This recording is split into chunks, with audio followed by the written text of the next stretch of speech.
You know what? I received some comments on my previous video. I had a kind of success on my story about tension between Russia and Ukraine, how the whole thing about NATO standing against Russia and its disposition in Crimea Peninsula occurred. Well, thank you for watching once again and addressing that question.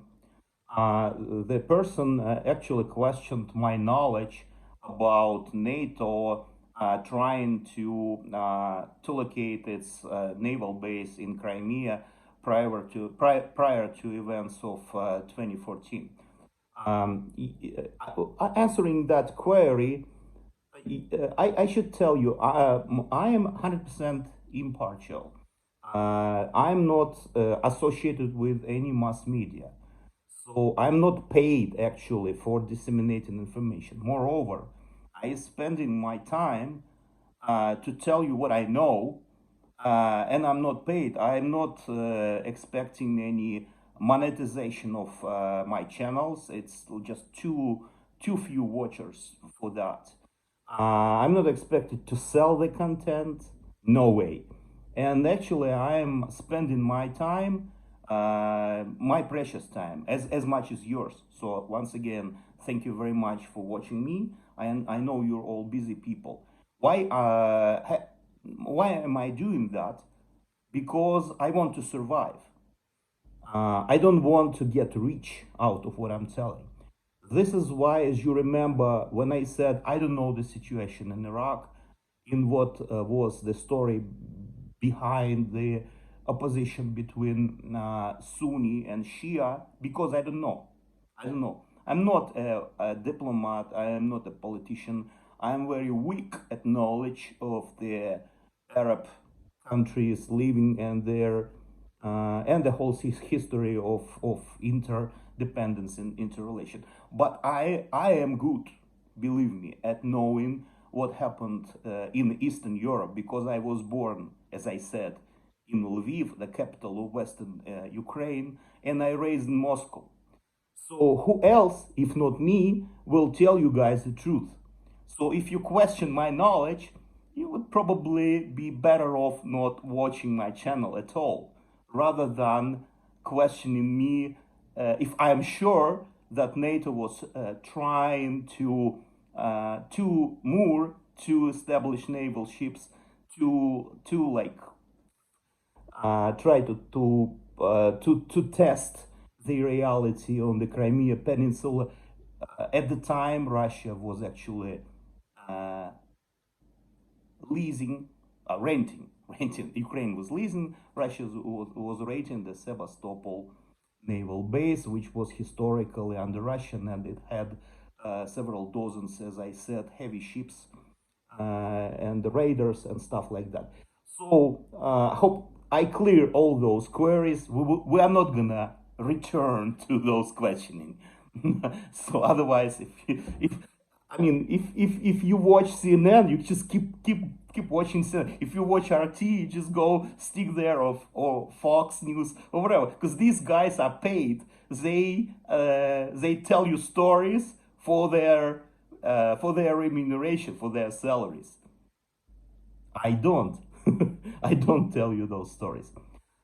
My today's topic of intelligent talks with you guys, I earmarked initially to discuss with you the energy doctrine, the situation with green energy, the history of Green Party in Germany, what was behind Germany's destruction of its own nuclear power plants, the program of nuclear power energy on top of reliance on the fossil fuels, how the civilization is heavily reliant on fossil fuels. Again, this might sound something like being a defender of doctrine of the US Republican Party, but I'm not a US citizen, I'm not a voter, so I don't have an interest of pursuing that. But I do have an interest of telling you guys the truth. So I beg your pardon if sometimes the truth will be closer to one party to the philosophy of one party as opposed to other party. It was not my intent. But I changed my mind, and in view of all the recent events, I just decided we need to discuss the doctrine of mutually assured destruction, so called MAD. What happened recently is obviously outrageous because in the recent President of Russia, Vladimir Putin's speech, he mentioned that Russia possesses nuclear power, and in a situation when it is cornered, nobody should exclude that Russia uses that, and he is not bluffing. Obviously, those kind of rhetoric is unacceptable. I agree, and he is like feeling mad that he wasn't answered his concern of geopolitical security, which he forwarded shortly before the Ukrainian events this year in February 21st started. Obviously, as I said, his concerns weren't addressed by the State Department, so the State Department responded to him something like that. I don't exactly remember. I cannot make a citation of that letter, but it was published, so it became public. And essentially, the baseline of the response was that it's up to each country whether to join NATO or not, and the eastward extension of NATO was a natural occurring event. Which I agree, basically. I don't want, I try to be as impartial as I can in my current situation. Because I know it's essential. It's essential. Because otherwise we would not be able to plot our community, our international community, to get together and to seriously discuss things about us and our politicians. That's what I'm trying to do, right? So basically, the State Department was right, but it didn't address Putin's concerns about NATO exercises close to the borders of Russia, because it was a legitimate concern. So NATO should have said like something like, I mean, not necessarily NATO, but the address should have been handled properly. It wasn't, obviously. That's how the whole event started, and it was totally wrong from the day one, obviously. And right now, this mandatory conscription, it's also another horror. And you saw obviously those videos where young people, they're literally pulled out of the lectures in the university, some of them. Some people of rare specialties, they're well over the age of 50, they were also conscripted. And there's no point because, as I said, there is no conflict between Russia and Ukraine per se. There is a problem of understanding between a few people in Moscow, in Kremlin, and a few people in Brussels, and a few people in Washington, D.C., around the military doctrine.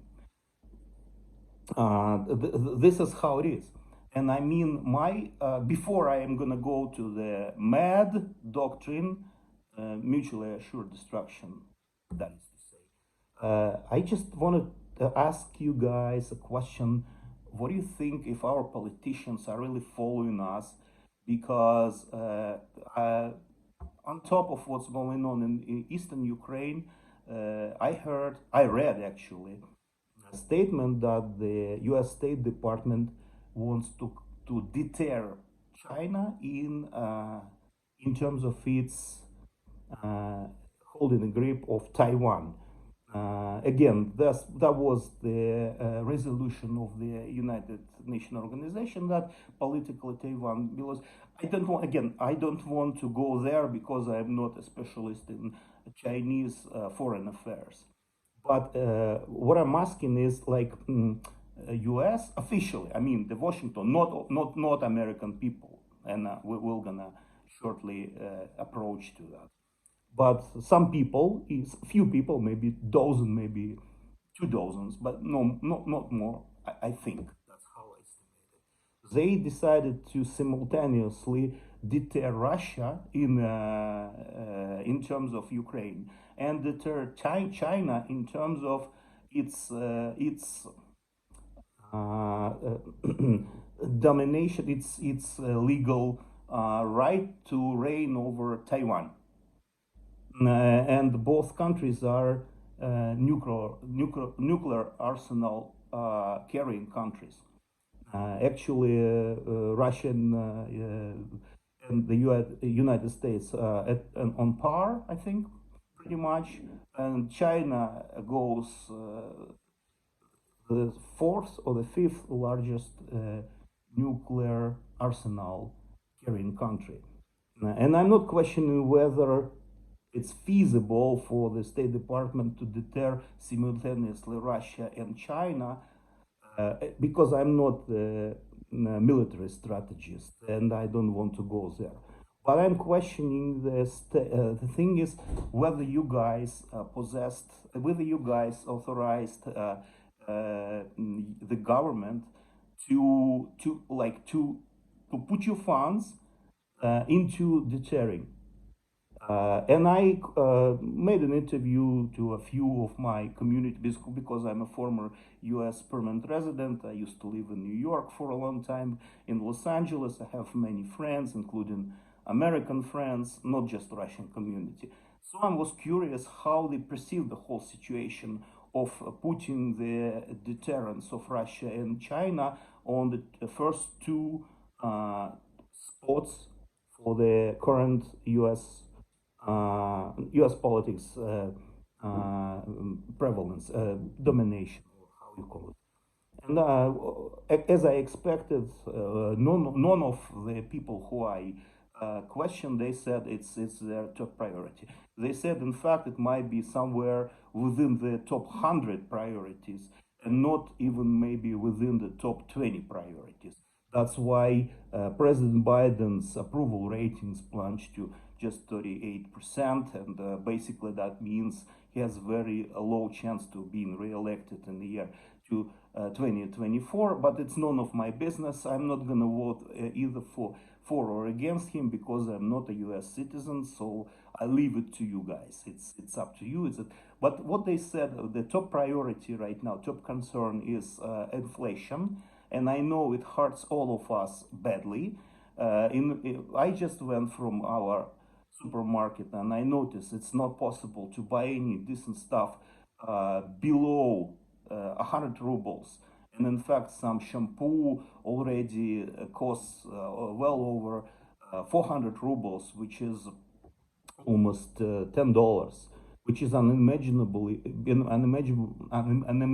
because I well remember those times when a bottle of shampoo, both in Russia or in the States, in Europe, in England as well, where I used to study in the University of Kent, it was like something in proximity of $3.50 or $4, but not $10, of course. So that's how we go. And if you are curious enough, just go to your nearest 99-cent store and count how many Mercedes cars are parked there. I'm just curious. It's been a long time when I last visited the United States. I'm planning to go there one day, but not right now, obviously. But just, I'm curious. Can you make like comments instead of questioning my knowledge about NATO and stuff? Just put in some valuable information for me and for our folks. How many luxury cars right nowadays are parked in the parking space next to your nearest or any 99-cent store? I'm just curious. It never been before, obviously. So the inflation is concern number one. Number two concern is the state of the economy, amount of taxes and stuff like that. People getting impoverished very quickly. They cannot afford education. Well, President Biden obviously adopted recently the bill helping to forgive actually student loans, which is good, obviously, but it's not the whole story. That's one of the another supply bottlenecks, which was caused by the COVID disruptions, and now these supply bottlenecks result in recent like Ford Motor statement that it has like how many, about 40,000 cars, I think, just it's not able to sell them because they're put in hangars and they're waiting for the parts.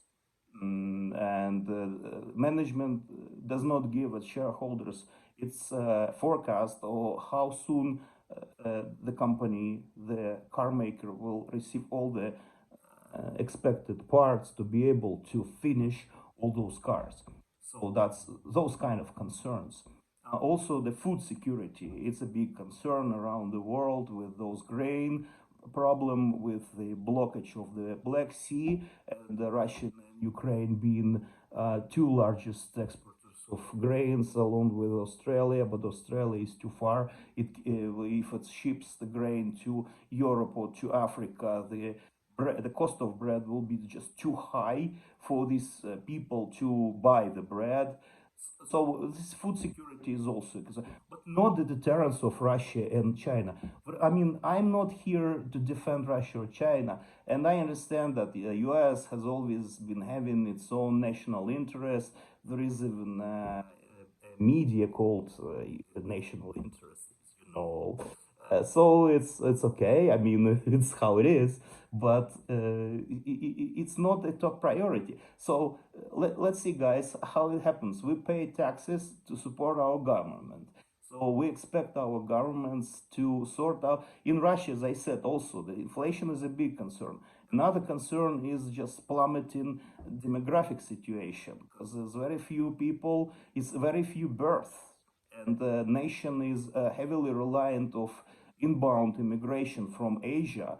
And soon Russia would not be ethnically Russian and ethnically European at all. It will be inhabited by the Asian peoples because of low birth, because of rapid plunge of level of standard of living, right?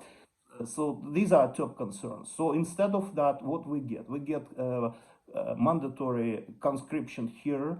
We have in the States, in Russia, in the States, we have programs for deterring Russia in Eastern Europe and deterring China in South China Seas and in its uneven relation with Taiwan.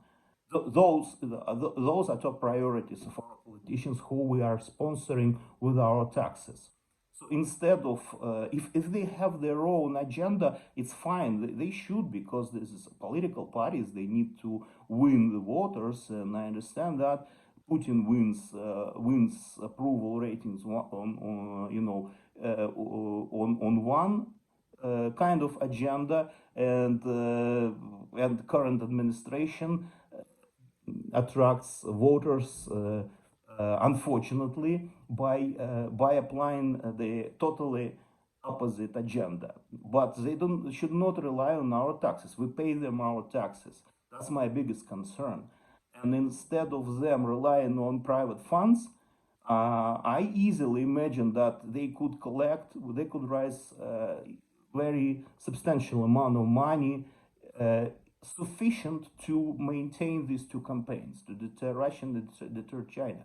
But they should not rely on your taxes, because you're paying them taxes, first of all, to sort out the problem with inflation, with your standard of living. And you expect them to put that on top of the all priorities. But instead of that, they put it somewhere on the bottom. And the only institution which tries to deal with it is the Federal Reserve, despite the inflation. That's, as an economist, I have the right to express my own view. It was instigated by the fiscal policy of the two administrations during the COVID, and not by the actions of the Federal Reserve. So one wing is acting and creating some problems. Another institution is trying to stem those problems, to tackle them. Is it fair? just say yes or no, okay? I'm not going to do that here. Again, not my priority, not my prerogative. So we are paying them to do one thing. They are doing something different, and they are doing those things apparently in order to beef up their chances to be re-elected, rather than our chances to live a better and more comfortable lives. I mean, many people tell me, well, what can we do about that? It's not, it's beyond our possibilities to control that situation. Governments are governments. They have their own doctrine and stuff. Of course, some portion of the budget of our taxes are forwarded to the Ministry of Defense. But it's trickily named exactly the Ministries of Defense, not the Ministries of Offense. And there should be a fine red line between needs to defend the country, which are understood and should be hailed, should be supported by all the societies. And offense, some actions that trying to increase the dominance of one country over another, and I'm including also the situation in Ukraine, looking from here, because obviously it's unacceptable, as much as it's unacceptable for some nations to interfere with the state of affairs of the remote countries, not obviously belonging to the sphere of their interest. So let's think about it. Are we directing our taxes the right way? Do we have a reign or an influence of how we spend our taxes? Can we do something else with our money? Theoretically, of course, we are liable to taxes. If we don't pay taxes, we will go to jail. I understand all of that. We should not discuss that. But we should raise legitimate questions: how are our money spent? Are they spent to increase our security, our standards of living, or they're just embezzled? Let's think about it. Now to the doctrine of man. Some people question how Russia happened to get the nuclear power, and it is now considered to be classified as a state sponsoring terrorism. As you know, there was recent hearings in the Senate. Few senators proposed that. So how a country which can be named, can be qualified as a sponsor of terrorism, happened to obtain a powerful nuclear arsenal? So, in fact, the first nuclear research dated back in the beginning of previous 19th century, actually 20th century. And it was first started by the French, genial famous French physicians, the couple of Pierre and Maria Curie. Marie Sadowski-Curie, actually. She was two French and Polish. Then it was it was supported by also famous British physicist Rutherford, but up until early 30s, it was just purely theoretical research. They just try to find out the special properties of the uranium, how this material can be used, because it has enormous abilities to divide, so the atoms of this could be used to generate enormous amount of power. And only back in 1932, scientists at Cambridge, they first mentioned that the nuclear power can be used to construct a nuclear weapon. And the nuclear weapon, the first nation which would possess nuclear weapon would have the total dominance of the rest of the world. That would signify a totally new method of conducting wars. And I think the first nuclear test in the US was conducted around 1941. Correct me if I'm mistaken. And the atomic bomb was called a thing. It was quite big. Next nuclear test was the matter of people's grievance, because as we all know, it occurred on in the instance of bombarding two Japanese city, Hiroshima and Nagasaki, in August 1945. Uh, Russia was back then fully submerged into events of the World War II, and it was unable to carry any nuclear tests before the culmination of the World War II. But then already by the year of 1943, I think, there was an alternative nuclear physicist school in Moscow, headed by academician Kurchatov, who actually made first test and also brought the conclusion to the then Совет Народных Комиссариатов. I don't exactly remember. I don't know how it is even translated into English, but it was the body, the government body, which approved some innovation and some like new doctrines. And you know what? According to the sources which I am studying, I have a good habit of studying dual sources. If I initially read something in Russia, I need corroboration of the same information in trustable English sources. So I found the same information in both. So they rejected the bid of the physicists to create a weapon of mass destruction after developing uh, the superlative qualities of nuclear energy.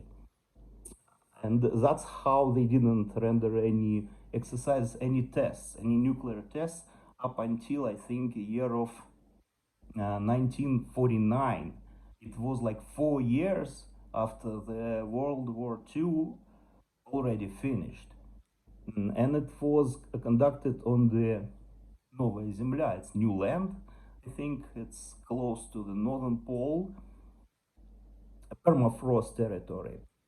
And interestingly, that was but at that time, the most powerful atomic nuclear bomb, which contained also the thermonuclear capacities, and its total power equaled to approximately 60 kilotons.